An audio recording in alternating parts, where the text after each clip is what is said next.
Assalamualaikum warahmatullahi wabarakatuh. Alhamdulillahirabbil alamin. Wassalatu wassalamu ala asyrafil anbiya'i wal mursalin nabiyina Muhammad wa ala alihi wa ashabihi ajma'in, amma ba'd. Al-ikhwan wal akhwat yang dirahmati Allah Subhanahu wa taala. Kita berjumpa kembali di channel ini, channel di mana teman-teman bisa memperbaiki bacaan melalui video-video pembelajaran yang kami berikan. Dan saya berdoa agar Allah Subhanahu wa taala memudahkan jalan teman-teman semua untuk dapat memiliki bacaan Al-Quran yang baik dan benar. Di video ini kita akan meneruskan sesi mengurai tajwid kita. Pembahasan kita adalah pada surat Yasin, dan kita sudah sampai pada ayat 27. Dan insya Allah kita akan lanjutkan di ayat 28.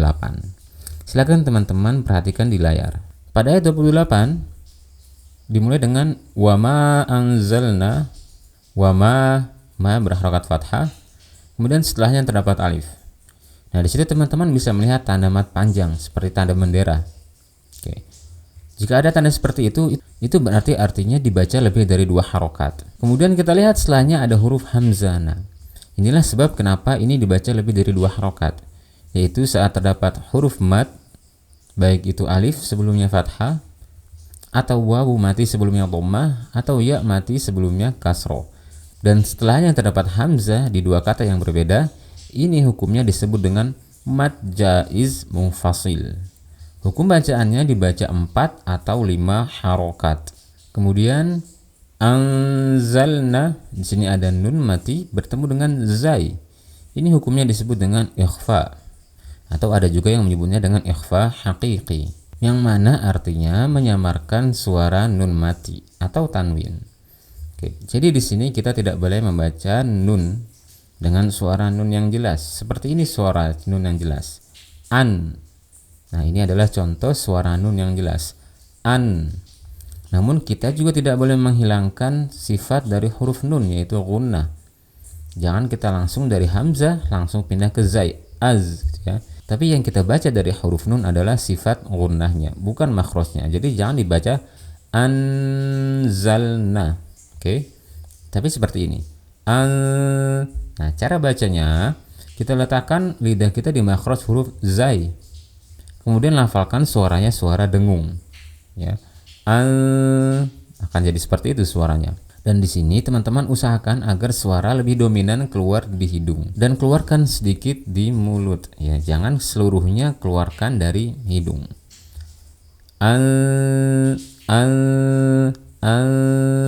Nah, suara ikhfa yang benar seperti tadi pada huruf zai. Kemudian zalna, ada lam mati, lam sifatnya bainiyah, maka akan kita alirkan sedikit suaranya. Zal, gitu ya. Zal, nah di sini ada nun berharokat fathah, setelahnya alif. Nah, ini hukumnya disebut dengan mad tabi'i, dibaca 2 harokat. Kemudian ala, ini juga mad tabi'i. Kemudian qaumih, nah, ada qaw, ada wawu mati sebelumnya fathah. Ini hukumnya disebut dengan harf lin. Ingat, harf lin atau huruf lin, bukan mad lin. Karena mad lin hanya berada saat waqaf. Tapi karena kita tidak waqaf di sini, maka ini hanya disebut huruf lin. Qaumih. Nah, kesalahan saat kita membaca huruf lin ialah mengayunkan suaranya terlalu berlebihan. Seperti ini. Qaumihi, qaumihi, seperti itu ya. Atau menekannya terlalu kuat. Qaumih, qaum. Jadi hampir rapat saat kita memajukan kedua bibirnya. Tidak perlu melakukannya sampai seperti itu. Hanya cukup seperti ini. Qaumih, qaumih, qaumih. Seperti itu ya. Kemudian mihi, di sini ada tanda panjang setelah huruf H. Jadi huruf H-nya disebut dengan hak dhamir untuk mufrad muzakkar ghaib, yang artinya kata ganti yang bermakna tunggal, yang ditujukan untuk kata yang berjenis muzakkar atau laki-laki, dan kemudian orangnya ghaib atau tidak ada. Dan ini hukumnya disebut dengan mad silah. Mad silah ada 2. Ada yang disebut dengan mad silah qasirah, ada yang disebut juga dengan mad silah tawilah. Dan ini jenisnya disebut dengan mad silah qasirah. Lalu apa itu mad silah tawilah? Yaitu saat terdapat hak dhamir seperti di sini, kemudian setelahnya terdapat hamzah. Nah, teman-teman perhatikan apakah setelah huruf H huruf hamzah atau bukan. Kalau bukan huruf hamzah, maka mad silah qasirah. Hukum bacanya dibaca 2 harokat. Kemudian kalau setelahnya hamzah, hukum bacanya disebut mad silah tawilah. Dibaca sepanjang 4 atau 5 harokat. Kemudian mim ba'dihi, ya. Di sini ada nun mati bertemu dengan ba. Ini hukumnya disebut dengan iqlab, yaitu mengganti suara nun menjadi suara mim. Oleh karena itu teman-teman bisa melihat di situ ada mim kecil di atas huruf nun. Ini menunjukkan kita tidak membaca nun, tapi kita membaca mim. Jadi suaranya persis seperti suara huruf mim. Mimba, gitu ya. Mimba. Kemudian saat melafalkan iqlab, ya tidak perlu membuka mulut sedikit, ya rapatkan saja. Tidak perlu memberi celah sedikit. Kenapa? Karena memang seperti itu cara pelafalan yang benar. Kemudian jika kita buka mulutnya sedikit, itu akan menyulitkan. Jadi cukup rapatkan kedua bibir. Mim, gitu ya. Mim. Oke. Tapi juga nggak perlu menekannya terlalu kuat. Ya, mim, gitu ya. Nggak perlu sampai seperti itu. Dan ini jangan lupa kita baca dengan gunnah yang panjang. Kemudian berikutnya ba'di. Nah, di sini ada ain mati. Ain sifatnya bainiyah, sama seperti lam. Oleh karena itu kita di sini akan mengalirkan sedikit suaranya, ya. Ba'di, ba'di, seperti itu. Kemudian ba'dihi. Nah, ini haknya juga disebut dengan hak dhamir. Dan kita bisa melihat tanda panjang di situ. Dan ini hukumnya sama seperti hak yang sebelumnya, yaitu mad silah qasirah, dibaca 2 harokat. Nah, cuman ada hal yang perlu teman-teman ketahui. Syarat mad silah ialah bahwasanya ia harus berharokat, ya, tidak boleh dia dalam keadaan sukun. Kemudian juga dia harus berada dalam 2 huruf yang berharokat. Tidak boleh huruf sebelumnya sukun atau huruf setelahnya sukun. Jika memenuhi kedua syarat tersebut, baru hukum mad silah bisa diberlakukan. Baik. Kemudian mi di sini ada nun mati bertemu dengan jim. Jadi hukumnya disebut dengan ikhfa. Cara bacanya sama seperti saat di zai, ya. Kita lafalkan suara gunnah nun yang samar. Kemudian kita letakkan lidah kita di makhraj huruf jim. Mi, jadi seperti itu, ya. Mi. Suaranya lebih dominan keluar di hidung dan keluarkan sedikit suara melalui mulut. Mi, seperti itu. Kemudian jual, ini juga ikhfa, nun mati bertemu dengan dal. Keluarkan suara gunnah yang samar, kemudian letakkan lidah di makhraj huruf dal. Jual. Oke. Banyak kesalahan saat melafalkan ikhfa pada huruf dal. Kita menekan lidah terlalu kuat. Oke, jangan tekan lidah terlalu kuat, karena nanti suaranya akan jadi seperti ini. Jun. Nah, kalau kita lafalkan seperti itu, kita akan membaca dengan izhar dengan gunnah yang panjang. Tapi ini bukan izhar, ini adalah ikhfa. Jadi cukup sentuh lidah di makhraj huruf dal tanpa ditekan. Kenapa? Agar suara bisa keluar melalui mulut. Kalau kita tekan, maka suara akan keluar sepenuhnya melalui hidung. Jual, seperti itu. Kemudian dim. Nah, di sini ada tanwin bertemu dengan mim. Ini hukumnya disebut dengan idgham bi gunnah. Itu saat nun mati atau tanwin bertemu dengan ya, mim, nun, waw. Dan ada juga yang disebut dengan idgham bila gunnah, yaitu saat nun mati atau tanwin bertemu dengan lam dan ro. Kemudian minas sama. Nah, di sini ada alif lam syamsiyah pada huruf sin. Tandanya teman-teman bisa melihat tanda tasydid setelah alif lam. Jadi di sini kita akan membaca huruf sin yang ditasydidkan. Minas sama, gitu ya. Minas sama, seperti itu.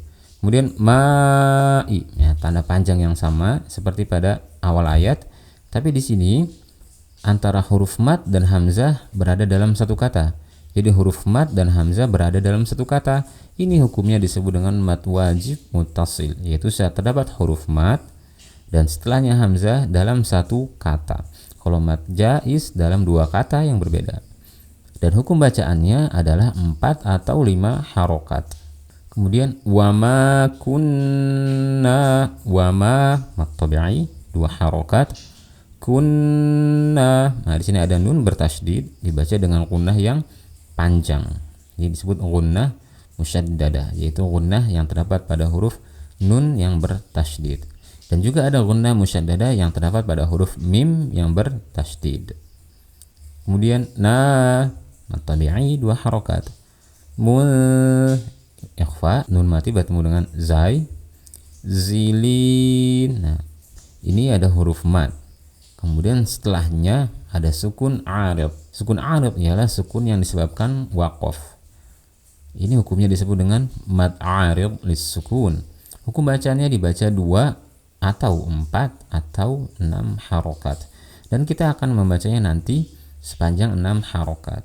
Baik, kalau gitu sekarang kita baca ayatnya. Silakan teman-teman ikuti kami.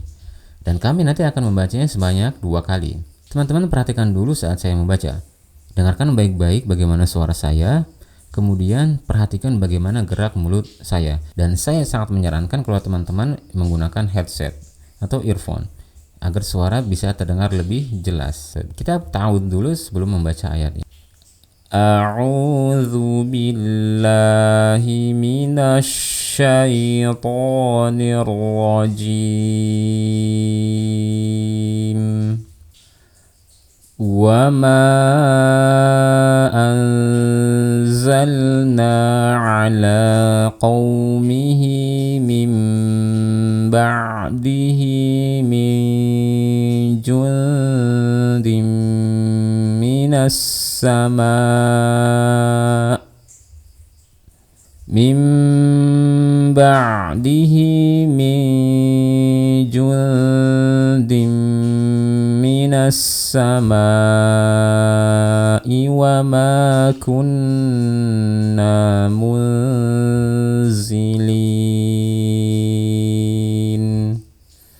Baik, silakan teman-teman ikuti kami. Wa ma anzalna ala qaumihi min ba'dihi min jundin minas sama'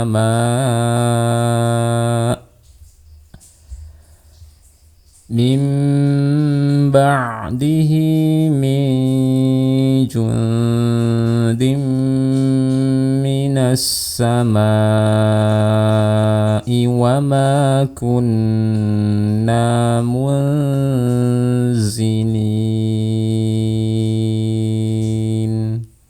Baik, itulah bagaimana caranya kita membaca ayat 28 pada surat Yasin dengan baik dan benar sesuai dengan kaidah ilmu tajwid.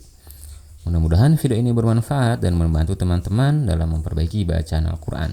Kurang lebihnya mohon maaf. Wallahu ta'ala a'lam. Wa sallallahu wasallam ala nabiyyina Muhammad wa ala alihi wa ashabihi ajma'in. Wassalamualaikum warahmatullahi wabarakatuh.